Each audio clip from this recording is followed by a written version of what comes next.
کے ساتھ منسلک ہیں. اس کے علاوہ مرثیہ نگاری اوبویسلی شاعری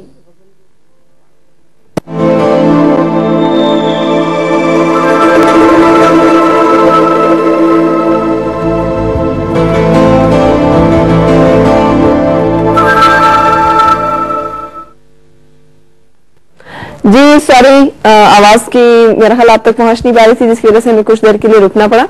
اچھا میں یہ جاننا چاہ رہی تھی ٹائم مینجمنٹ کا کہ کیسے مینج کرتے ہیں وقت کو. سونا کم تو بہت سارے مسائل صحت کے نہیں پیدا کر دیتا جبکہ میں آپ کو بہت حشاش مشاش دیکھ جیسے چاہیے. دیکھیے پروردگار نے انسان کو جتنی اہلیت اور صلاحیت دی ہے شاید میں اور آپ ہم سب اس کا 0.5% بھی استعمال نہیں کرتے ہیں اپنی زندگی میں. اچھا وہ لوگ جو صاحبان فکر ہوتے ہیں میں اپنے آپ کو ان میں شامل نہیں کرتا ہوں. انٹلیکٹ دراصل لوگ کہتے ہیں کہ انسان کی خوبی دوسرے اسپیشیز کی نسبت یہ ہے کہ یہ حیوان ناطق ہے. میں ذرا سا اس سے اختلاف کرتا ہوں.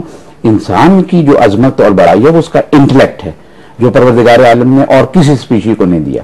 اچھا ہم اپنا انٹلیکٹ تو استعمال ہی نہیں کرتے ہیں اور جتنا انٹلیکٹ پروردگار نے دیا ہوا ہے اور جتنی صلاحیتیں دی ہیں اس کا کوئی 0.5% ساری زندگی میں ہم استعمال کرتے ہیں.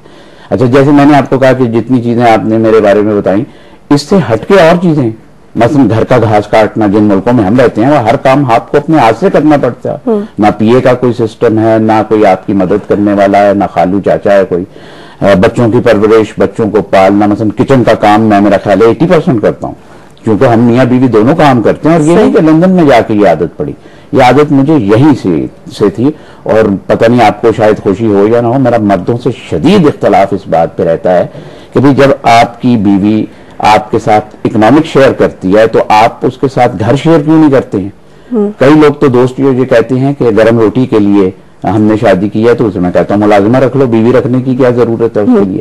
کچھ پرسیپشنز ہمارے ہاں ایسے ہو گئے ہیں. تو جو ٹائم مینجمنٹ ہے وہ دراصل ہر انسان اپنے انوائرمنٹ کے مطابق بالکل کر سکتا ہے.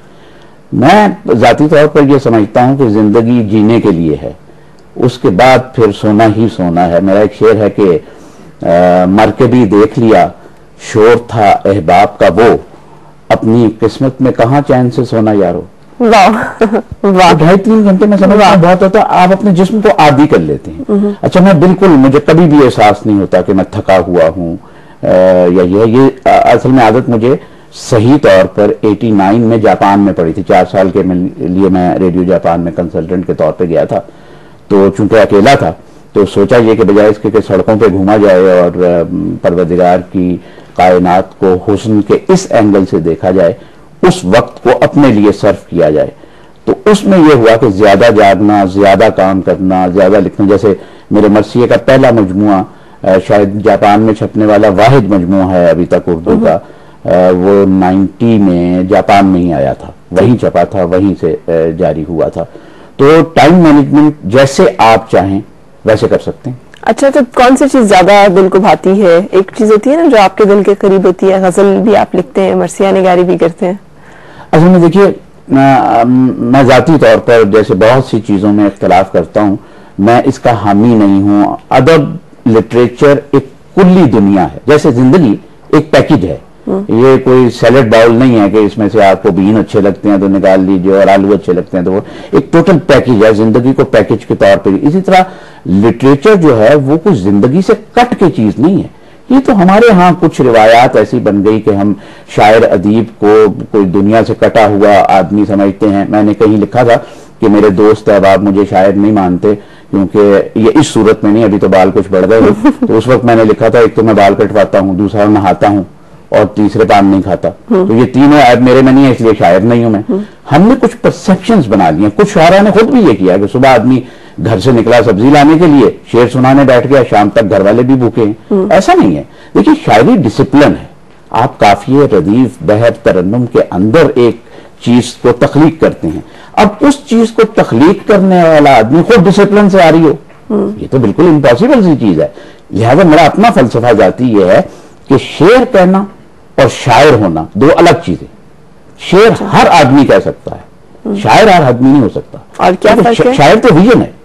دیکھیے یہ جو دیوار ہے سامنے اسے ہم سب دیکھ رہے ہیں. صاحبان فکر جو ہیں یا جنہیں آپ شاعر یا ادیب تخلیق کار کہہ لیجیے وہ دیوار کے اس پار دیکھتے ہیں. دراصل یہ اس دیوار تک تو ہر آدمی دیکھ سکتا ہے. تو ہم نے پرسیپشنز کو, جیسے میں ایک چیز ضرور عرض کروں, میں میڈیا کی ان چیزوں سے فائدہ اٹھایا کرتا ہوں کہ اپنی ذات کی تشہیر کی بجائے ان اداروں کی ان چیزوں کی بات کی. مثلا اس ملک میں بہت سی خوبیاں, قہر کی خوبیاں. دیکھیے خامی ہر آدمی نکال لے گا, بہت آسان ہے, اور کوشش یہ کرنی چاہیے کہ خوبیوں کی تشہیر. جو بہت سی نفرتیں ہم میں بڑی ہیں یہ اس وجہ سے ہیں کہ نفرتوں کے منبع فقط ایک یا دو ہیں, محبتوں کے منبع ہزار ہیں, اور ہم انہی نفرتوں کو پروان چڑھاتے رہتے ہیں منفی رویوں کی وجہ سے. مثلا میں یہ سوچتا ہوں ایک ادارہ اس ملک میں ایسا بنا ہوا ہے, کوئی یہ نہ سمجھے کہ میں اس شاید ادارے کی تشہیر کر رہا ہوں, لیکن تشہیر کرنی چاہیے ہم جیسے لوگوں کو, ہمارا فرض ہے. اگر کسی کی توجہ اس طرف نہیں جاتی, میں نے لندن میں رہ کے بھی, یورپ میں بھی بہت مستقل لیکچرز کے لیے جاتا ہوں, وہاں بھی یہ بات کی ہے, اور خود اپنی سرزمین پہ بھی کرنا چاہتا ہوں اس بات کو, کہ وہ میرے بہت قریبی دوست جو میرے بارے میں یہ رویہ رکھتے ہیں کہ میں اپنے وطن کے بارے میں بہت کرٹیکل ہوں, لیکن اس میں مجھے فخر ہے کہ میں کرٹیکل ہوں. ایک ادارہ یہاں ایک ایسا بنا ہے جس پہ واقعی ہم سب کو فخر کرنا چاہیے, اور جو شاید اگلے 50 برس میں انڈیپینڈنٹلی اگر کام کر گیا تو ہماری سوچوں میں ایک عجیب تبدیلی آئے گی. اور وہ ادارہ ہے آپ کا نیب کا. میں نے ابھی آپ کے ہی اے ٹی وی سے میرا خیال ہے 2 یا 3 روز پہلے پچھلے منڈے کو ایک ڈاکومنٹری دیکھی ہے سل کے نام سے. مجھے بہت پسند آئی, اور میں نے بہت سے دوستوں سے میڈیا میں کہا کہ یہ ہے دراصل میڈیا کا کام کہ آپ لوگوں میں شعور پیدا کریں.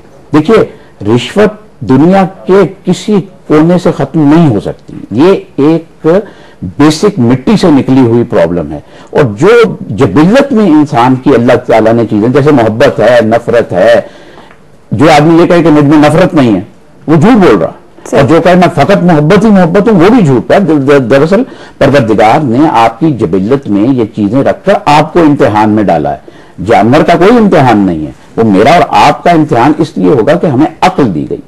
میں جس ادارے کو اب پاکستان میں ایک معاشرتی تبدیلی کے طور پر دیکھ رہا ہوں, مجھے پتہ اس ادارے کا اسپوکس مین نہ سمجھا جائے, ایک فرد کی طرح, اور وہ یہاں ہے یہ جو قومی احتساب کا ایک ادارہ بنا ہے. خود احتسابی کا جو معاملہ ہے, میں یہ چاہتا ہوں کہ یہ قومی احتساب سے نکل کر خود احتسابی میں آئے. کیسے شروع ہو سکتا ہے؟ یہ اس طرح ہوگا اگر خدا کرے ان میں سے کوئی آدمی دیکھ رہا ہو اور میری اس بات کو ایک بہت عام چھوٹے سے پاکستانی کی بات کے طور پر دیکھے کہ یہاں ہمیں گراس روٹ لیول پہ لوگوں میں شعور پیدا کرنا ہوگا کہ احتساب دراصل ہے کیا.